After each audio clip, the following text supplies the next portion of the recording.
And thanks for joining us once again for another round of the ballot Ghana 2024 presidential and parliamentary elections. It's live in Ghana. We've brought to you updates right from the early hours when it started, and we're here again to bring you another round of updates. I am Joe Hansen, and I'm thanking you for joining us, telling you to also follow us live on our socials, especially ones you can find there on the screen, be it X, Instagram, Facebook, and you can also stream live on YouTube. And I am Felicity Ezewike. The next lap of our conversation on the issues as Ghana goes to the polls to decide who will be the next president, as well as their parliamentarian. We will be joining our colleagues in a bit who are on the ground. I'm talking about Bernard Akede and Afia Hagen. They're covering the election and reporting live. But we will go now to... I think he is in Accra, I'm not sure now. Yes, he is. He is with the University of Ghana Business School in Accra, Ghana. Talking about Professor Patrick Asuming, who is an economist. It's a pleasure to welcome you to the ballot. It's a pleasure to be here. Good afternoon to viewers. All right, great to have you. It's been a whole lot of expectations and conversations, most importantly. Everyone in Ghana is surely on their feet, expecting a tight race, like they've rightly said, and expecting a lot to come out of this one. Earlier on, I did see a video of the former president, John Mahama, who actually visited the grave site of his father, who happened to be a member of parliament in the First Republic there in Ghana. I'm talking about Emmanuel Mahama. Many said he went there to get the support while he went there to pray as well, especially seeking the help of his late father. How possible that is, well, we'll get to find out. But it's good to have you join us, and we'd like to have this conversation with you extensively, looking at the possibilities of what would be and what may not be. Also looking at the fact that we would be going to our correspondents later on to join us. And down here in the studio, we'll be having some form of data analytics, breaking down the analysis of what's been happening with the data, over 18-point-something million persons who are voting, and so on and so forth. But it's good to have you.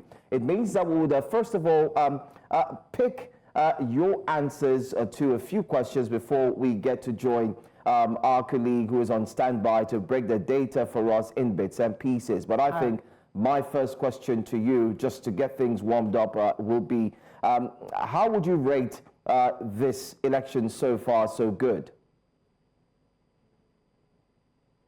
Well, I would say that it's not been different from the previous ones. Overall, it appears that the Electoral Commission has been on the job and things have gone smoothly. You're always going to have a few issues here and there, delays in equipment here and there. But in the main, I think it appears that things are a little better than we had 4 years ago, by way of confusion, outbreak of skirmishes, and things like that here and there. So overall, from sitting at home and observing the news reportage, it appears that things have gone smoothly. Right, Prof, how did Ghanaians take or perceive the outgoing government's debt restructuring efforts with the need to sustain economic growth? I think that the debt restructuring is not something that many Ghanaians will reflect fondly on. And it's not, you know, you have to analyze the general performance of this government in terms of the economy as part of the debt restructuring. And I think it's something that many Ghanaians feel a little hard done by way of how, you know, if you just oppose what the debt restructuring did to incomes of Ghanaians versus how government officials are perceived to live as if nothing is happening. The economy has been in crisis. Ghanaians were asked to make sacrifices, but it appears that public officials, government officials lived as if there was no issue. So I think many Ghanaians, there's been people characterizing the debt restructuring as thievery by the government. Other people calling it robbery. So in the main, especially the middle class Ghanaians, haven't taken the overall economic management kindly at all, and in particular, the debt restructuring, the crisis that the economy has gone through in the last couple of years. Anyway, that's a lot. It seems like the same wind that's blown across West Africa has also blown across the four walls of Ghana, where the leaders are saying, tighten your belts, but they do not show any sign of doing the same. We do have another guest who's joining us. He's joining us all the way from outside of Africa. Permit me to take time to ensure that I can touch base with this. Okay, he's joining us all the way from Illinois. We do have Adeniyi Kunnu, an international public affairs analyst. So I'll just ask you, Mr. Asuming, please just hold on. Let's see if we can connect with Mr. Kunnu. Mr. Kunnu, if you can hear us, welcome to the ballot. I know you're out there in the United States, being a prof yourself, you followed very closely the politics in Africa. How would you share with us what's your thought on the Ghana elections? And you've been following it very closely. I would like to get your thoughts on this. You know, it's important to say that the 275 seats in the Parliament of Ghana are also up for grabs. But what becomes interesting is to look at the people that are going to participate in this election. The John Mahama presence, who is of the NDC, comes to me as very, very interesting. And I know that even as they go into this election, many people would have to put their eyes on this particular, force that is actually part of this election. But what becomes important here is to look at what Ghanaians will actually be expecting in this election. Oftentimes, people talk about Ghana as more or less like a leading nation. But if you check the historicity of that country, one would have expected Ghana, the same way we often expect Nigeria to have performed better, to have done something that is more than whatever it is at the moment. But what am I talking about here? You're talking about a country whose debt to GDP ratio is over 70%. You're talking about a country that is practically owned by the West and all the creditors across the Atlantic Ocean, including the country where I'm talking from. So many Ghanaians should be looking to see how at least they can have certain levels of reprieve after this election. If you look at the likes of Alan John Kiematen, of course, who is sort of movements or change, you look at Nana Kwame Bediako, who is with the New Force, you look at Mahmoud Bawumia, who is with the NPP. These are people that oftentimes you may not consider those to be reckoned with. For instance, you're looking at a man like Nana Kwame Bediako of the New Force. One wouldn't even have thought that it was going to actually be on a ballot, but obviously is there. So basically for me, many persons have talked. Now, if you look at those that are independent, you know, we've been talking here also about independent candidacy. You look at somebody like Alban Bagbin of the NDC. Basically, I want to bring to the minds of people here that the current political raucous in Nigeria is also about independent candidates. Because when we talk about Ghanaian elections, we cannot take away the proximity or the microcosm of the things happening here and over there. It is simply that people believe that the landscape of Nigeria in terms of politics will change properly if we're able to have somebody who really can come based on the values that he or she has independently, not necessarily, somebody that has to go to, other parties. But you cannot take away the power of incumbency. Nana Akufo-Addo of the NPP actually has, without a doubt, done a whole lot himself. Some persons have actually seen him as somebody who panders to the West, and perhaps throughout the period of time that he found himself in power, he was actually one who did not actually bring out, I'm talking about some quarters, that he did not bring out the best of Ghanaians despite the level of intelligence he had. But some persons also fancy him. And I need to say that for me, the period that Nana Akufo-Addo has served before this election of today, he comes across as somebody who, to me, perhaps has, brought about a lot of the intelligence side of Ghana. But some persons have criticized him because they feel that homegrown solutions are not sought, and that is the reason that Ghana is still the way it is. But in all, let us say this, that Ghana cannot have, according to the historicity of the politics of Ghana, the likes of Kwame Nkrumah lead the African political ideology and not emerge from the doldrums of African politics. And I'm saying this because even when we talk about all of the shenanigans in African politics, which of course is in Ghanaian politics as well, we have to look at the next phase of this election. Every election cycle provides the opportunity for every country to emerge. And for Ghana, this is another opportunity for them to actually give what I call a redefinition to their politics. So when you look at, for instance, the past years that the present leadership has been there, do we have anything that is different from what we likely would have? And that's why I was talking about John Mahama. John Mahama understands the political terrain, but does he have enough political clout and following to be able to say that, yes, this time I'm going to unseat whatever is there, I'm going to do this.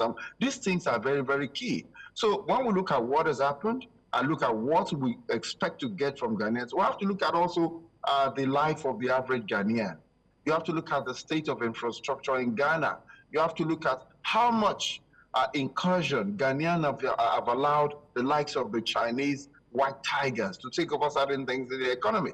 So if you look at all of these factors, hopefully they perhaps will play less or more.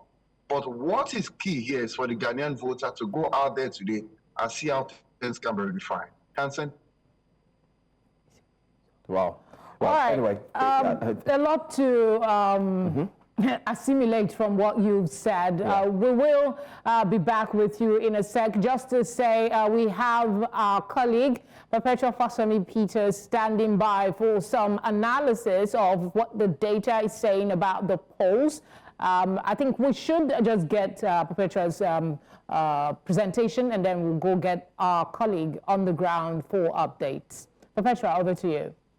All right, thank you so much. It's a pleasure being here with you. Today, December 7, 2024, we're seeing 18.8 million Ghanaians go to the polls to sort of choose for themselves who will be their president. And then what we're also looking at is that we're asking questions about what will be the trend. Will it continue its 3-decade tradition of peaceful, closely contested polls and orderly power transitions? That remains to be seen, but it's very likely because we've had conversations with our colleagues who are in the field, and they have said that everything looks very peaceful. Now, let's talk about the winning criteria in Ghana's presidential election. Looking at this particular one, number one thing is that a candidate, especially for the presidential election, must secure more than 50% of the valid votes to win. And if no candidate meets this particular threshold, a runoff between the top two contenders will occur before the end of December.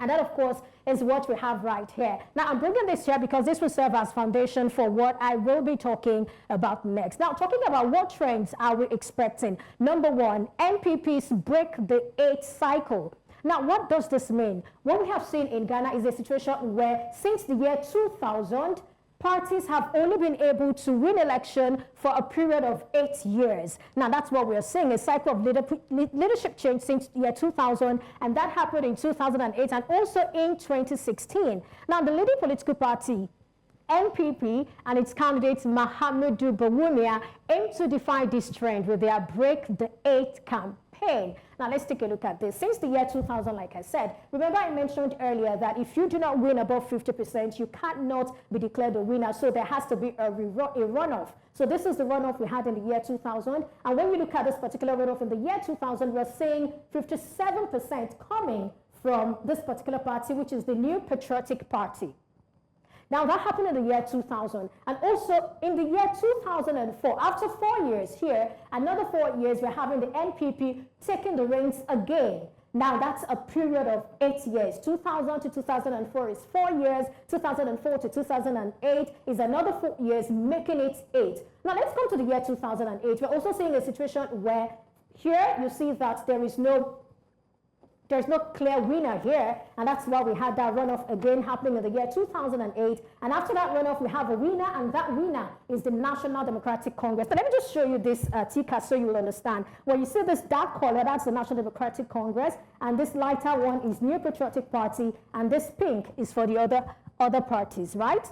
So for 2008, we had a winner being, of course, the NDC, 2012 NDC again. By the time we got to 2016 and 2020, we have another power shift, of course, shifting to the NPP. So that's what we're talking about. We're in a situation where we're saying 8 years. And so NPP is saying we are going to break that particular cycle. It's not going to be 8 years. We're going to extend it. Let's take a look at Nigeria. For example, in Nigeria, we've had PDP do 16 years, and now we have APC. APC is in its 10th year. It remains to be seen if that cycle is going to be broken here in Nigeria or not. Now, another thing that people are looking at about this particular election is the fact that it's also based on the economy. So many things, economic questions have sort of topped people's concerns. And then Ghana currently actually grapples with unemployment, high cost of living, which peaked at 54% by year-end 2022. Of course, that's lower now. The prices remain high.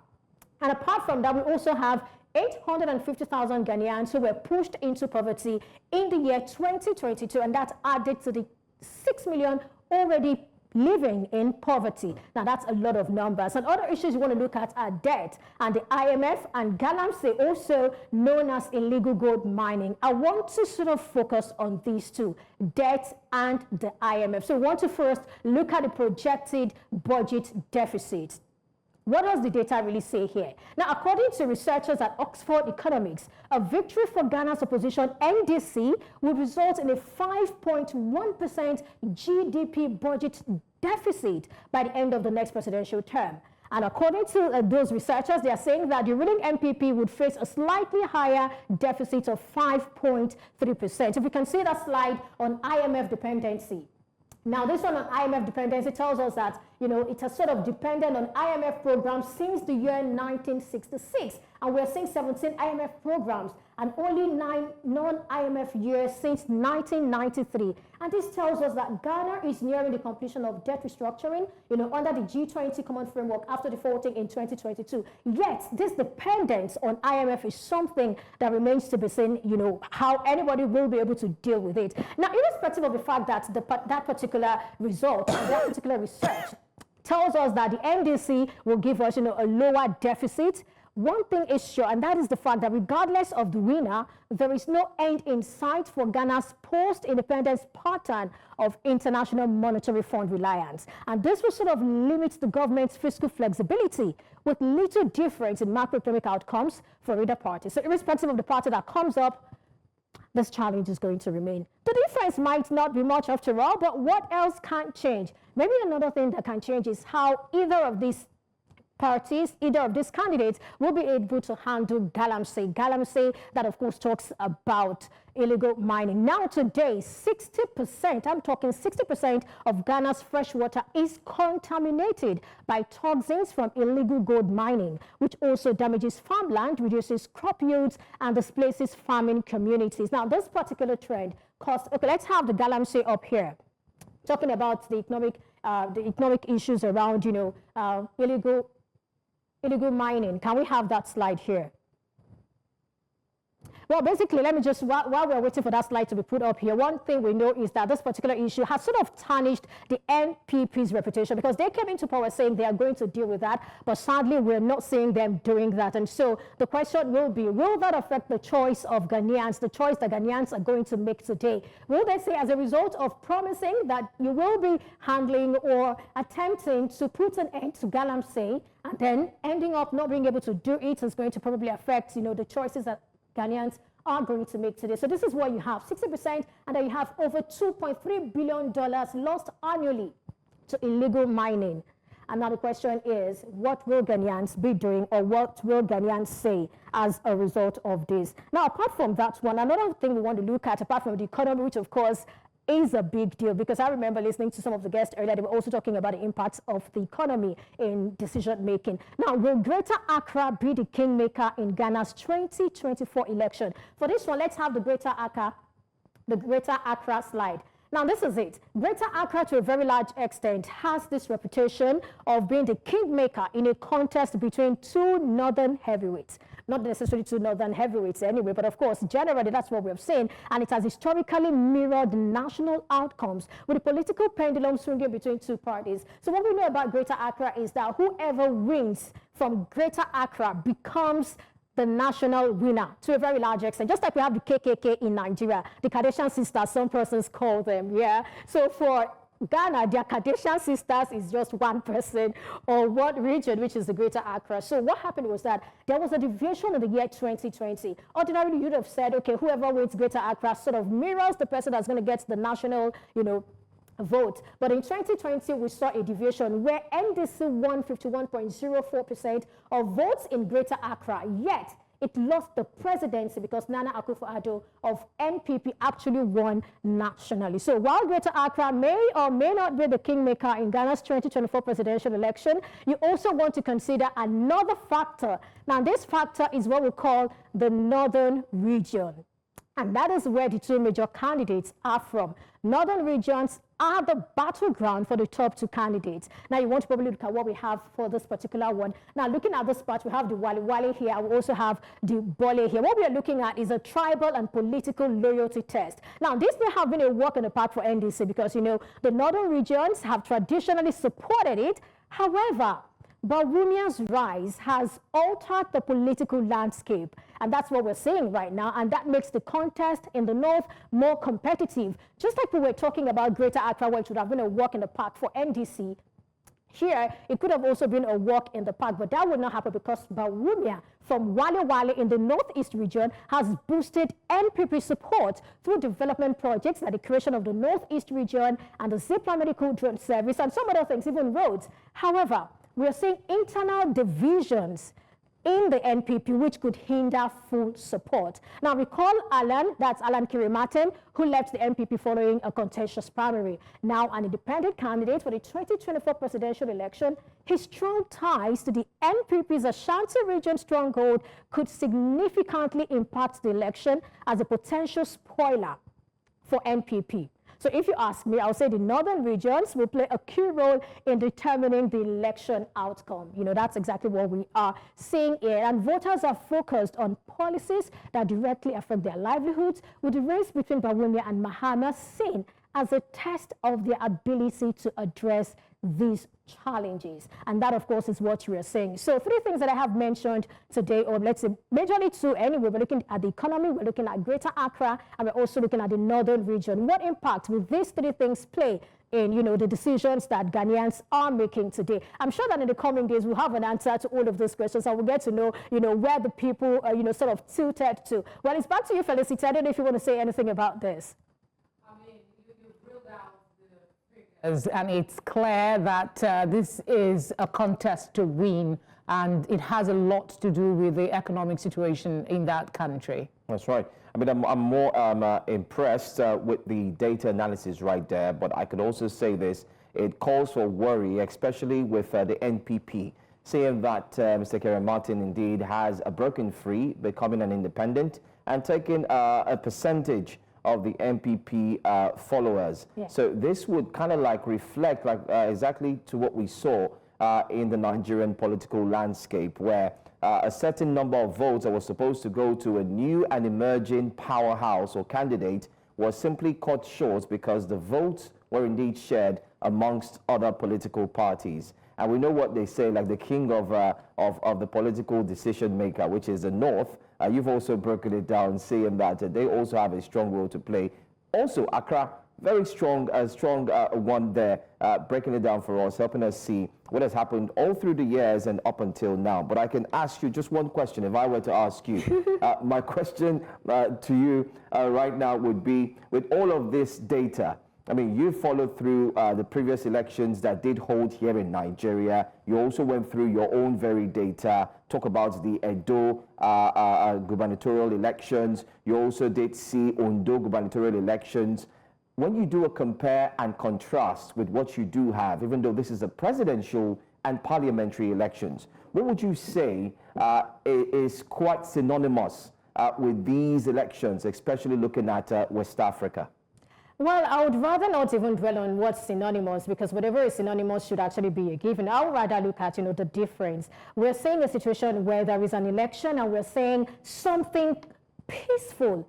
I don't want to say that doesn't necessarily depict what we see in Nigeria, because in Nigeria we see so many things. Even the recent election in Ondo State, we saw what happened, ballot snatching. Wow. I mean, we saw some of these things being destroyed. We saw ballot boxes being destroyed. We saw ballot snatching, and we also saw what you call vote buying. We saw all of those things. They were in public clear. We even saw a clip where a reporter was, trying to interview people to say, "Hey, hello, have you voted?" And then she says, "Ati digbo." I might just interject and say this is not actually peculiar to Nigeria. I understand, but when you look at the numbers, when you look at the level of occurrence in Nigeria, you could always, I mean, when elections happen in Nigeria, you can expect almost everywhere to sort of have some of those things. But here we're seeing a situation where, I mean, we have colleagues on the field. All right, Perpetual. With them. We'll have to let you go now. Thank you very much for the analysis. We appreciate it. Thank you so much for having me. All right, now let's go back to our guest. Just to confirm that we still have Professor Patrick Asuming and Adeniyi Kunnu. Okay, so I will start with Professor Asuming, just your perspective on independent candidacy, because that seemed to be, a real talk now of it dividing the vote between the two main contenders. Yeah, I think independent candidates have become a central part of Ghana's election, but it looks like over time their influence in terms of how much votes, the percentage of the votes they get, seem to be dwindling. The case of Alan Martin seems a little different. He seemed to have, as your colleague said, broken away from the ruling party, and then also one of the newer members, Nana Bediakon, also seemed to have some support, but it's really not expected that the two of them combined will get more than 5% of the vote. The way Ghana's politics has emerged, we've really, gone the way of two parties ruling. So if you go 20 years ago, the other parties and the independent candidates were getting bigger fraction of the vote. That seems to have narrowed it down. It appears that many Ghanaian voters have seen that it's just almost impossible for independent candidates to win. So the share of the votes going outside of the two major parties keep dwindling. So it's not expected that the independent candidate will make a big difference, except if it goes to a runoff. If it goes to a runoff, then even if it's only 5% of the vote, that will really make a big difference. Okay. I mean, as economists, I'd like us to dwell more on the current situation in Ghana. We've talked about the devaluation of the cedis. We've looked at the borrowings from IMF. From the data, we just saw that these borrowings have been there from time memorial. Do you think it has to do with a leader who would indeed come in, assume office, and should be able to change the tides? Or do you think it is indeed a global problem that will need an internal solution, not just in Ghana, but from African countries? They have to indeed find their faith and solve their internal issues rather than rely on the Western community. What are your thoughts? Yeah, I think, in some sense, the current administration has sought to push a lot of the difficulties, the reason for the difficulties the economy is facing on global effects, especially mentioning the COVID-19 pandemic and then also the skirmishes between Russia and Ukraine. I think by and large, many Ghanaians have read in between the lines and seen that regardless of the difficulties those external events push on us, our own domestic economic management or mismanagement has contributed to the difficulties we are in. It's important to note that when the previous administration, John Mahama, who is trying to come back, was in power, the current administration, in particular, the leader of the current government, Dr. Mahmoud Bawumia, made a point to explain that, simply by borrowing, you are mismanaging the economy. And then it turns out that many Ghanaians have seen that we've actually borrowed more when he has been the vice president. So I think Ghanaians are looking for more of a credible leader. The good thing is that, in some sense, both of the leading candidates, John Mahama of the NDC and Mahmoud Bawumia of the MPP, they've also sort of been in power. So Ghanaians have a fair basis to compare. You get a sense that, the Ghanaians are really concerned about the state of the economy. And regardless of global economic situations, they want someone who will have a more competent way of managing the economy. In particular, the issue of jobs. Jobs has always been a big part of Ghanaian elections, and this is not going to be different. So you could see from the manifestos that the two candidates have put out, there's a lot of emphasis on jobs, especially for the youth. Whether what has been put in the manifestos look credible, I'm not so sure. I don't think that, it seems to me that the manifestos have been written more to win an election than to solve the key problems that the Ghanaian economy faces. All right, So I'm sorry to interject. I'm sorry to interject. We'll let you complete your thought in a bit, but we just want to quickly bring in our correspondent who is on the ground and also quickly speak to Kunnu. But before I go to Afia, I want to ask Mr. Kunnu your thoughts. Just before we came on live, there were reports that there was some rough handling by military officials of candidates at a university campus ahead of the as in the ongoing process, that there's also some allegations of vote buying. Although it is not widespread, it was just that particular incident that was unfolding before we came onto the studio. I want you to speak on my colleague Perpetua's analysis of what we have obtainable in Nigeria and what we have in Ghana, and what are the areas that we need to adjust and make changes? Well, there's something that she said that sounds interesting. Bearing in mind that you have a Christian and a Muslim candidate. Of course, Mr. Bawumia has the advantage of having been the vice president, and he has been sired politically by Nana Akufo-Addo. So one would expect that certain advantages by virtue of the power of incumbency comes to him. But the point is, it's going to take a slice of the blame that has been meted out to Nana Akufo-Addo, because he's been there with him all along. That's one conversation. If you look at Nigeria's election, you want to actually find a nexus. I think it is about politicians not actually fulfilling the promises that they give. For instance, your analyst there talks about Galamsey. Galamsey is a major issue that has even prompted Ghanaians, especially Gen Zs, to protest before today's election. 700,000 Gen Zs are registered for this election.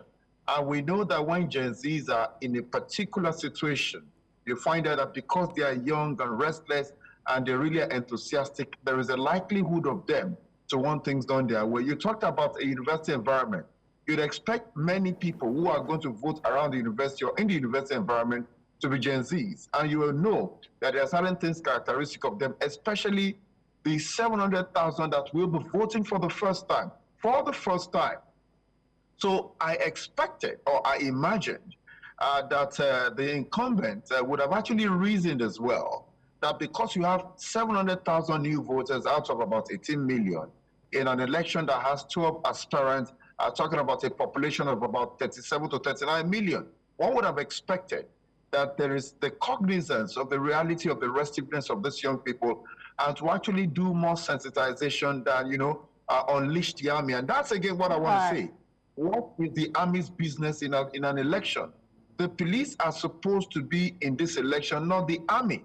So the militarization of the election process itself is what I have discountenance for, because a situation where the police appears to have lost its place of relevance, purpose, and usefulness, then you have the army. There's no need having the army come out, because this is an election. There has to be a human face. Despite the likelihood of the restiveness, you should not have allowed that to happen. So that is on the corner here. So as far as I'm concerned, the sentiment of religion is also going to come up. Don't forget, we are talking about two candidates from a region of the country. One is Christian, the other is Muslim. In fact, one of the things typical was a particular Christian program called Impact 2024 that held in Ghana a number of these. It held 6 days consecutively, and Mr. Mahama was there.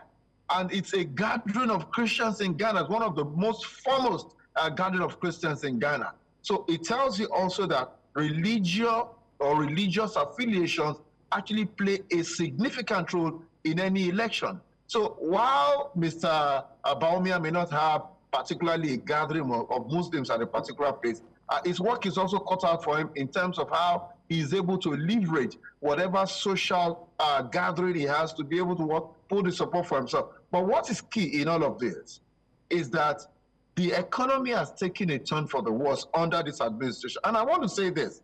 Let me give you a particular idea, and I know the professor understands it. How can Ghana, Africa's leading gold producer, be so much in debt, yet the currency is said to be stronger than the Naira? Listen to me. There's something about the Bretton Woods institution and the economics that give me a lot of concerns. And that is why we should not take for granted the importance of the indigenization policy of every country and the fact that we let our economy be run on our terms. Syria has been in a kind of war for the past 13 or thereabout years. Before Syria was launched into that war that has made Syria a mess, Syria was not owing the IMF or any international body a dime. I'm saying here also that Africa must understand that it is key. Now, this Ghanaian's election is very important. Africa must understand that it has to know what its own problems are and run its own economy to prevent this. As I speak to you now, while we know that in Ghana, they've not had so much of direct militant attacks, Ghana is reputed, as I speak, as a country that provides food, fuel, medical weapons, and medical support for insurgents, while it is not experiencing any direct attacks. So whoever comes in must understand that Ghana has a label that is actually negative in respect of how it accommodates militants that come from the Sahel region. That's another aspect to this conversation. We'll come back to you, and I'd like to speak, you to speak on democracy being under scrutiny in West Africa and this election, the significance of it further. But let's bring in Afia Hagan, who is on the ground in Ghana. Afia, if you can hear me, just go ahead and let us know where you are and what the latest is with the process. Is voting still on, or that has been concluded?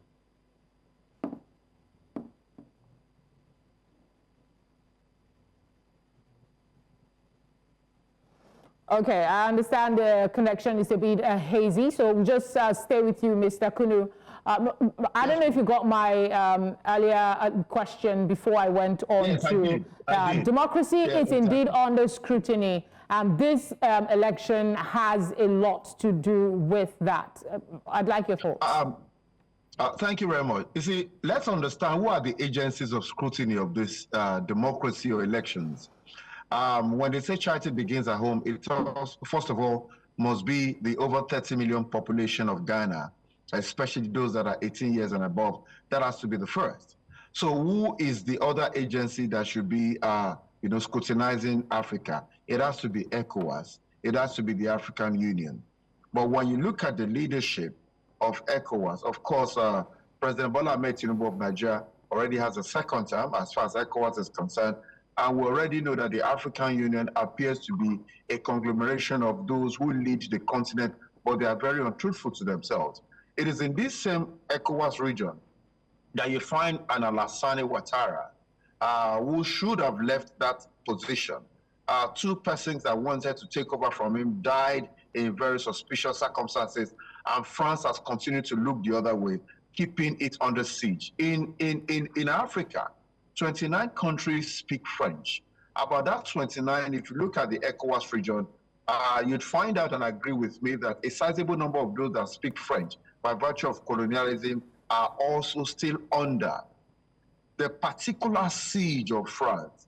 And even in the year 2024, many leaders, first within the ECOWAS region, are not ready to speak truth to power and say, Africa, this is time for you to do it. So when you talk about the scrutinization, people like us have been scrutinizing the election of Africa for many years. And when we have the privilege to talk about it, we tell people that you cannot have two sides of a mouth in conversation. Let me tell you, in the year 2000, there was a meeting that held in Abuja concerning what is called the eco currency. The eco currency was supposed to be something that is modeled after the euro, where the region of this country will be using, the same currency with regard to being able to travel without visa to do businesses.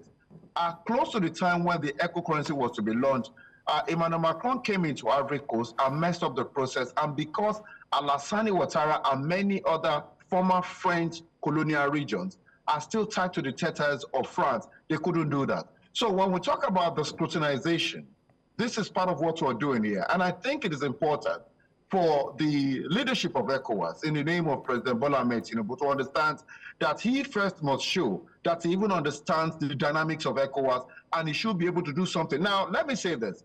If this election goes the way of Mr. John Dramani, one thing that I feel that he should do is, because by virtue of the language, the linguistic similarity between Nigeria and Ghana, it is for him to do a lot by collaborating with the president of Nigeria to be able to speak to the issues of countries in Africa that are still under the siege of France, and to be able to look critically at why there is a resurgence of coup. Now, the resurgence of coup in Africa is a reflection of the failure of first ECOWAS and the African Union. Because if you look at it, in the countries where there have been coup, you find out that it is either somebody is altering the terms of election, or certain persons are still pandering to the whims and caprices of France. And that got the people angry. Now, I'm saying here that from Niger Republic to Mali to Burkina Faso to Guinea, the quartet here must have their terms redefined for Africa to emerge. So I think that this election provides a new face of introducing certain ideologies. I'm talking about the Ghana elections that will enable Ghana collaborate with Nigeria, its closest ally, by virtue of language and by virtue of certain international policies. Hi, Mr. Kunnu. We have our colleague on standby to give us further updates. We also have Professor Asuming holding on. Let's bring in Afia now. Afia, if you can hear me, thanks for standing by. Go ahead and tell us where you're at, what the update is. Is voting still on?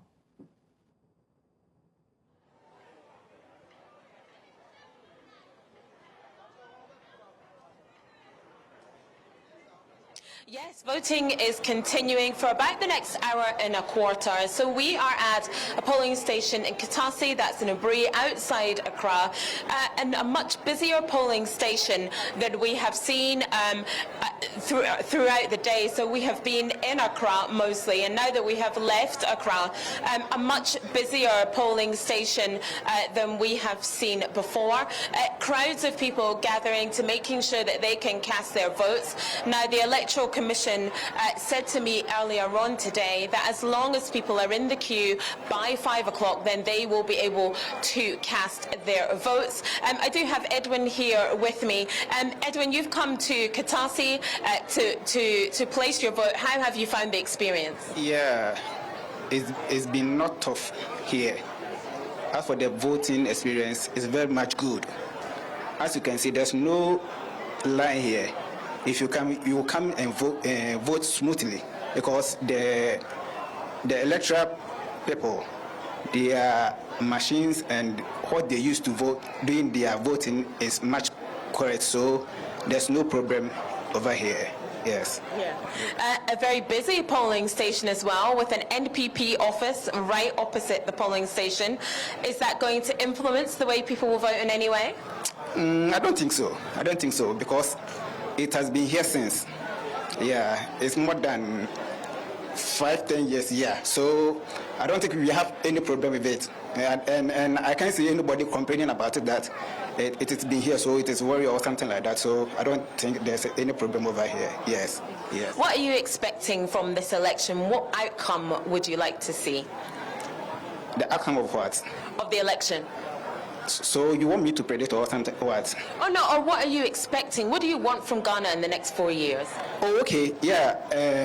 As a citizen, you have to exercise your franchise. So nobody have to disenfranchise you for you to vote or something like that. So as I'm a citizen of Ghana, I'm expecting, as I've voted, there's a lot of things I'm expecting. In my community and constituency, we expect development in this community. So I have to vote so that I will get that development I want in my community. Yes, yeah, that's what I'm expecting. For them to come and do, let me say, as I'm expecting from them. Yes, that's what I'm expecting. And more development here. Yeah. Brilliant. Thank you very much, Edwin. Thank you for talking to us. Thank you. So Edwin, talking there about his needs for development in his... Okay, I think we have lost Afia again. So, well, I mean, it was fair, or I mean, I'm glad that he didn't interrupt while she was still speaking with the voter there. But mostly peaceful. Yeah, I mean, I like the fact that Edwin has said there's no form of disenfranchisement. Everyone is allowed. What we've seen relatively is a peaceful playing field for every citizen to indeed carry out their duties. And that's exactly what we've seen so far, especially if we need to rate where our reporters have been to. We've not seen any form of reprisal attacks or attacks, even if there's any, and so on. But I'd like to talk to Professor Asuming. Earlier on, during the week, we did hear of situation where ballot papers were indeed found in the north and western part of Ghana, and it was later on destroyed by the Electoral Commission. Are there any fears, especially looking at the fact that the elections would be wrapping up in few hours' time? Are there any fears that what may have happened earlier on Thursday could slightly have an impact on the election's outcome today and tomorrow?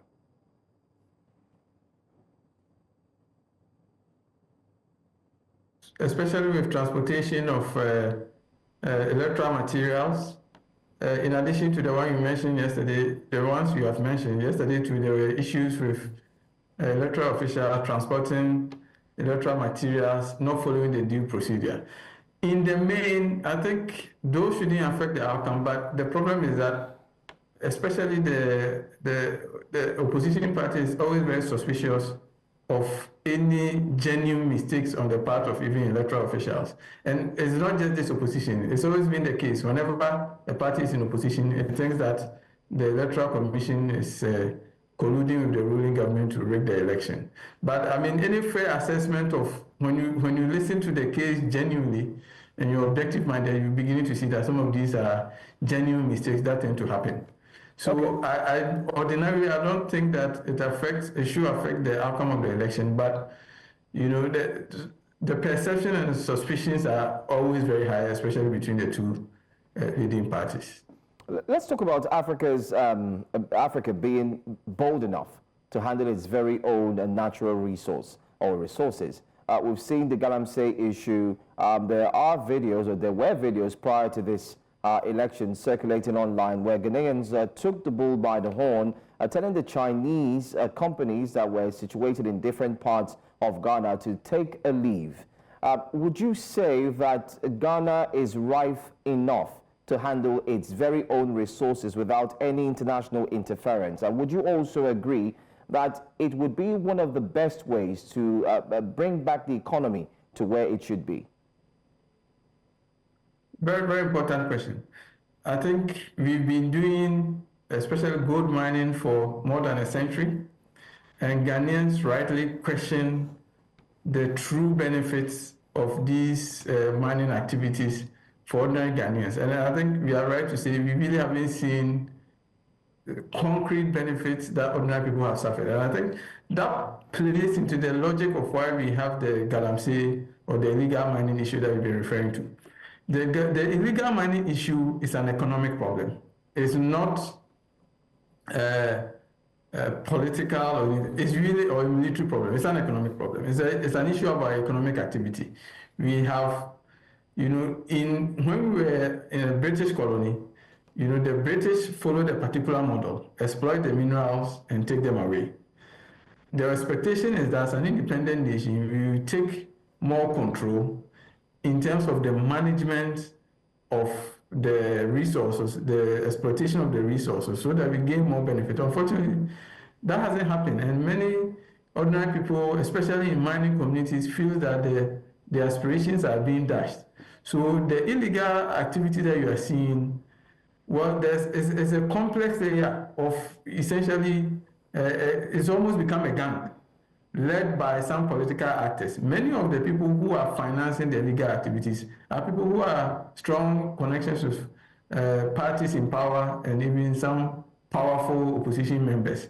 That's what the problem is. So what Ghanaians see is that these political elite are illegally exploiting these resources, and the proceeds are not being used to better the lot of the communities and the ordinary Ghanaians. And then they've decided that they are no longer going to sit down and watch this. And that's why you've seen a few people get involved. But the main point is that a country like Ghana and many other countries, to some, I mean, Nigeria is abundantly and richly blessed with so much oil resources, that if they were managed properly, as my co-panelist indicated, we don't really need to be dependent on foreign financing the way we have. The problem is that we have a political elite that see more of what they can do for themselves and their family, rather than seeking to exploit these for the benefit of ordinary Ghanaians. And I think that's what Ghanaians will be looking for. Okay. Who are these selfless, visionary leaders who will change the narrative and say, we don't want to have all these resources and these blessings from God and then still have to rely on, always going around borrowing from others. We're almost out of time for this segment of our coverage of the election. So I'll just bring in Mr. Kunnu quickly. I'd like to specifically ask you about the no restriction on movement. It's about 4 p.m. in Ghana, yet the process is still on, and people are also doing that as well as they go about their daily business. Is there something that Africa generally, not just Nigeria now, can learn from that so we don't hold the economy to ransom while we elect our leaders? All right. Comparatively, the democracy of the United States of America is over 200 years. The democracy of Ghana approximately is about 70 years. So if we did a comparative analysis of that, we see that being introduced to democracy and creating the institution of democracy are two different things. The level of political sensitization, education, exposure is actually not on the same level as that of some of the developed or supposedly developing countries. And the tendencies are always there for people to want to do what they should not do. I'm simply saying here that movement, as much as I feel should not be restricted, perhaps for now, we may not have an alternative to that, so that people can understand the importance of doing what they have to do, which is to either participate in an election or stay at home if you, for instance, do not want to vote until the time allotted for the election is actually rounded off. So but why is that imperative? I know we're out of time, but why is that imperative for people to stay at home doing nothing, waiting for the exercise to be over, stalling economic activity? Isn't it time we begin to talk about how we can gravitate to having our elections without necessarily stalling movement? If you can say that in about 40 seconds, that would be great. Well, by virtue of the context of this conversation, there have been recurrent incidences of problems associated with people moving around. So it is more or less one of the measures to prevent any kind of incidents that have been recorded over time. Ballot snatching is not done when you're in your room. You don't move ballot boxes illegally when you are kept in your house. Oftentimes it has to do with when you're on the move. So it is as a result of the things that have happened time and again that perhaps has brought that about. And I said it earlier, I must emphasize again, the level of civility and understanding what you should do perhaps is still at a low level in this part of the world. So people must understand, and perhaps they have to put measures in place. Yes, please. All right, Mr. Kunnu, as always, it's a pleasure having you in any conversation. Thank you for joining us. Thank you very much. I appreciate you. I sincerely do. Have a good one. Bye-bye. You too. And of course, Professor Patrick Asuming, we really appreciate your time with us for the insights you've provided to the economy and the politics in Ghana. Thank you. You're welcome. Have a good evening. You too, sir. All right. It's been a fantastic evening, no doubt, here on The Ballot. We've taken a look at some of the very critical situations, even with our reporters who are on the field bringing us blow-by-blow and beat-by-beat account of the elections. Well, stick around. The news will be here pretty soon, and then you get more updates. I'm Joe Hansen. And I am Felicity Ezewike.